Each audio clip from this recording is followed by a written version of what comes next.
अस्सलाम वालेकुम रहमतुल्लाहि वबरकातुहू। आज हम बात करते हैं कि बेनमाजी का दुनिया और आखिरत में क्या असर होगा।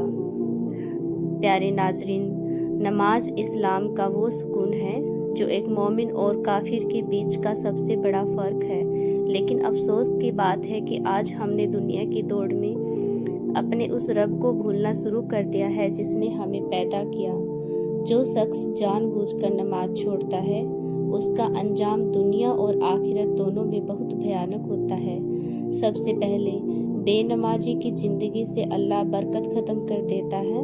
वो कितना ही पैसा कमा ले, कितनी ही सुख सुविधाओं में रह ले, लेकिन उसके दिल को कभी सच्चा और सुकून नसीब नहीं होता। उसके चेहरे से वो नूर और रौनक छीन ली जाती है जो एक इबादत गुजार बंदे के चेहरे पर होती है।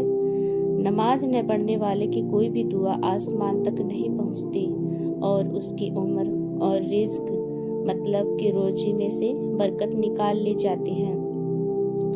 मौत का वक्त जब करीब आता है तो बेनमाजी की मौत बहुत जिल्लत और तकलीफ देह होती है। रिवायतों में आता है कि उसे ऐसी प्यास लगती है कि अगर दुनिया के सारे समंदर भी उसे पिला दिया जाए तो भी उसे उसकी प्यास नहीं बुझेगी। और जब बात कब्र की आती है तो वहाँ का मंजर और भी खौफनाक होता है। बेनमाजी के लिए कब्र इतनी तंग कर दी जाती है कि उसकी एक तरफ की फसलियाँ दूसरी तरफ निकल जाती है। उस पर एक सुजाउल अकरा नाम का आग की आंखों वाला सांप मुसल्लत कर दिया जाता है जो उसे हर नमाज के वक्त डसता है और उसका जहर इतना खतरनाक होता है कि इंसान दर्द से तड़प उठता है। लेकिन सबसे बड़ा इम्तिहान क़यामत के दिन होगा। मैदान हशर में सबसे पहला सवाल नमाज का ही होगा। जिसकी नमाज ठीक निकली उसके बाकी अमाल भी ठीक होंगे, लेकिन जो नमाज में नाकाम रहा उसके लिए आगे का रास्ता बहुत मुश्किल हो जाएगा।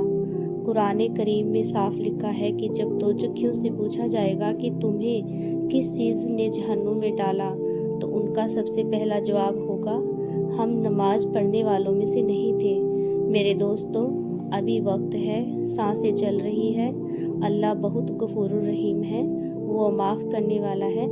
आज ही अपने गुनाहों की तौबा करें और नमाज की पाबंदी शुरू करें, क्योंकि नमाज ही वो रास्ता है जो हमें अल्लाह के करीब ले जाता है और दोजख की आग से बचाता है। अल्लाह हमें पांचों वक्त का नमाजी बनाए। आमीन।